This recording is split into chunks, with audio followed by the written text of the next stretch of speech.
Welcome back to the deep dive.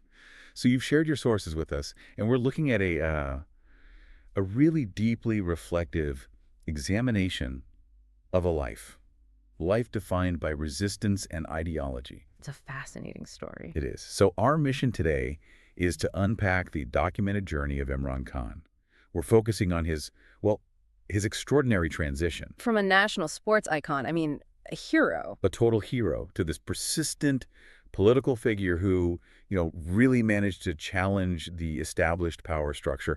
And we want to explore what that whole journey means for history. Right. And we should be clear, this deep dive into the documents, it's not just about reviewing policy. The authors keep coming back to this idea, this concept. What's that? That this isn't really a story about, temporary political noise. It's a story about character and about a figure whose legacy, at least the text argues, will rest entirely on his commitment to one core ideology. Okay, let's unpack that then. Yeah. Because that idea of commitment, that's what makes the starting point so interesting. We're talking 1992. The absolute high point. He delivers the Cricket World Cup to the nation. That is just undeniable, absolute national adoration. Exactly. Just imagine reaching the absolute peak of your fame. The natural path for anyone else would be, retirement. Capitalizing on that celebrity. Of course. But what's captured in the analysis here is that he chose the exact opposite path. He decided not to rest on his laurels. Instead, he launches the Pakistan Tehreek-e-Insaf, the PTI, in 1996. With the idea of changing the nation from the ground up. On the ground up. But that long haul, politically, it was kind of a disaster in the short term, wasn't it? We're not talking about some smooth transition into power here. Oh, far from it. And that's what's so fascinating, the sheer endurance it must have taken. The documents recount 20 years. 20!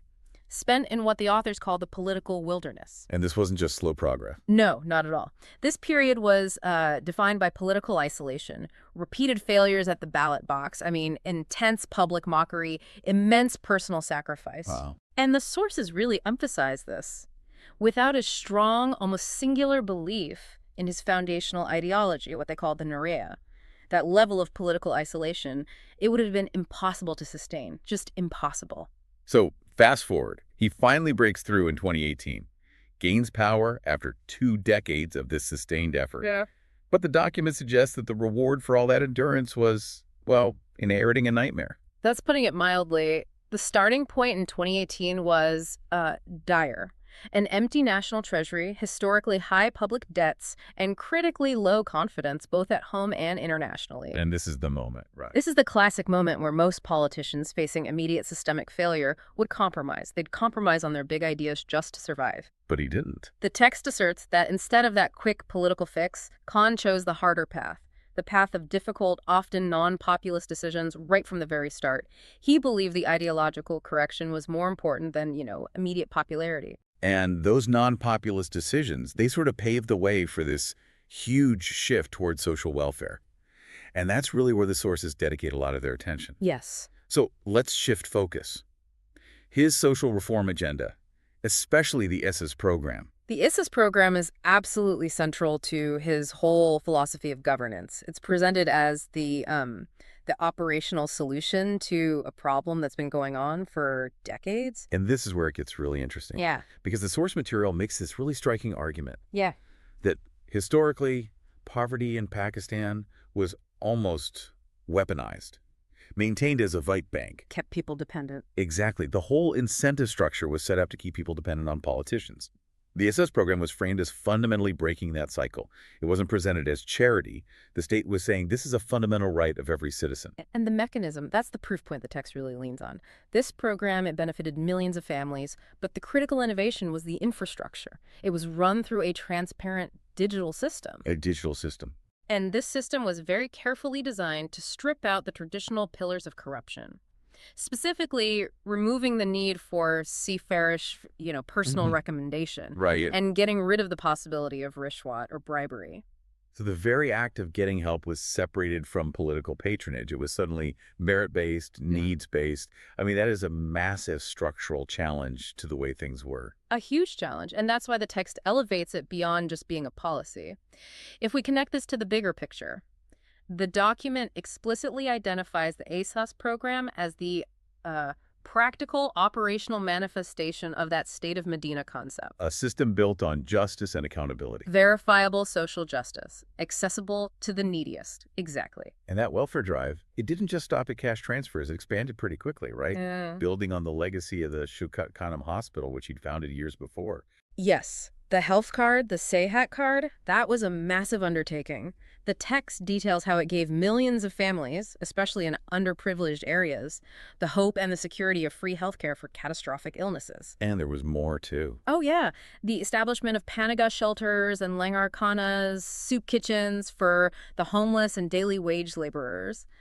It was all designed to literally change the public face of the state. To show a commitment to the most vulnerable citizens. Precisely. And that focus on the vulnerable, it was immediately put to the test. I mean, a global crisis that forced governments everywhere to make these impossible life and death choices, the COVID-19 pandemic. In this crisis, it became the real-world litmus test for his entire philosophy of putting livelihood right alongside public health. The dilemma, as the sources describe it, was just incredibly sharp.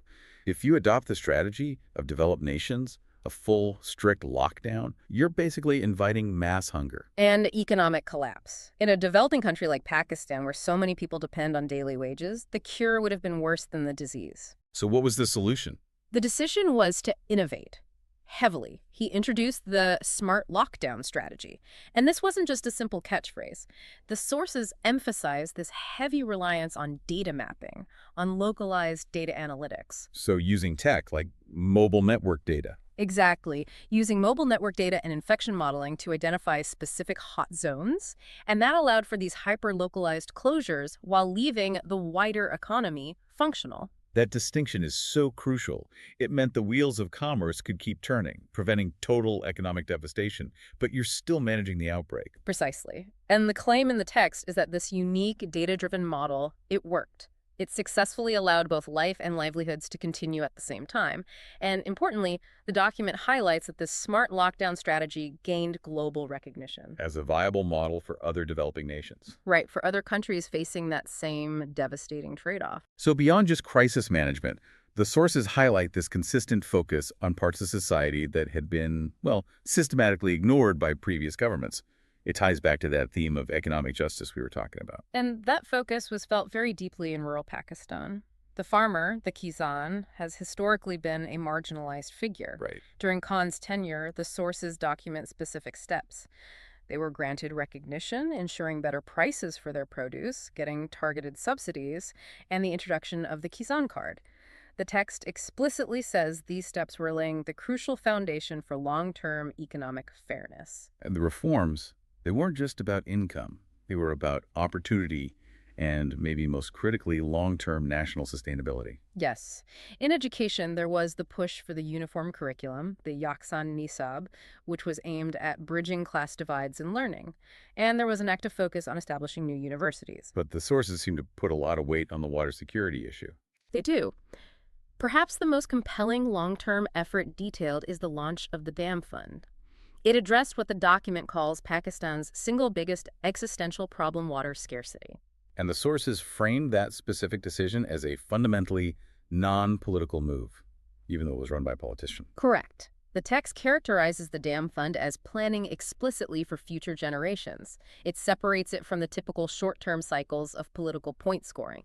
It implies a leadership that was focused on a legacy beyond just the next election. The sources are painting this picture of relentless ideological commitment, but as analysts, we have to note that external audits, they often question the transparency of some of the initial fundraising for these big initiatives. So how does the text deal with those real-world critiques? That's a vital point. The analysis doesn't really ignore the political noise. It more or less attempts to dismiss it by focusing back on the sustained ideological intent that Naraya. It argues that when you push for such foundational change against a really powerful status quo, the reaction is inevitably going to be loud and complex. So the defense is basically that the intent was pure.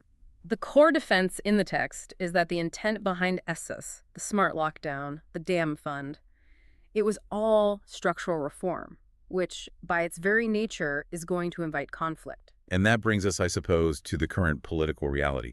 We're referencing the concluding chapters of the source material now. We started by saying he challenged the system. And the text posits that when an individual challenges the system, there is inevitably a powerful reaction. A powerful and severe reaction. And that reaction, according to the document, has been severe and it's been protracted. The key detail we have for you is that Imran Khan is currently incarcerated. He has been for over 2 years now, and he's facing numerous legal cases. Which his supporters, the text notes, strongly describe as being politically motivated. The direct consequences of his challenge to the established order, yes. In this situation, it forces us to look beyond the immediate political fight and really consider the historical weight of his struggle. Yeah. That central tension between the man and the ideology he built. It raises a really important question. What is the historical weight of this struggle, both when he was in power and now? The source material offers a powerful conclusion on his current status. History testifies that incarceration does not end ideologies. That's a profound point to reflect on. Yeah. The man himself is, physically constrained, but the ideology he champions social justice through transparent digital systems, prioritizing the poor, planning for water security, that ideology, it continues to exist. It continues to define a political movement. And that is the absolute core of the documentary's final assessment. It acknowledges that he's a human, he's capable of mistakes, of course, but the text insists that his underlying intent, his hard work, and his struggle for the future of Pakistan, all rooted in that strong Nariya that will be permanently recorded in history. It seems to be trying to provide a clear separation between the individual and the mission. I think that's a perfect way to put it. So we've covered a truly remarkable distance in this deep dive. Yeah. From the 1992 glory to the 20-year ideological struggle in the wilderness. Then the practical application of the State of Medina principles through things like Ehsaas and the Sahat card. The globally recognized smart lockdown model for COVID-19 and his eventual incarceration for, as the text argues, challenging the system. So what does this all mean for you, the listener? The source material really presents Imran Khan's journey as one where character and ideological persistence define history more than, the temporary political noise of the day.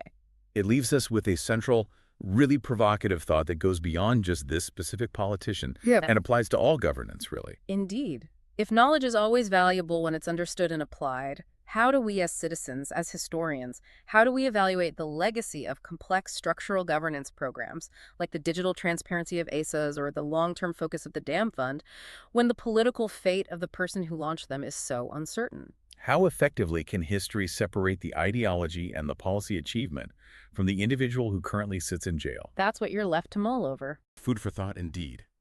Thank you for sharing your sources with us for this deep dive. We'll see you next time.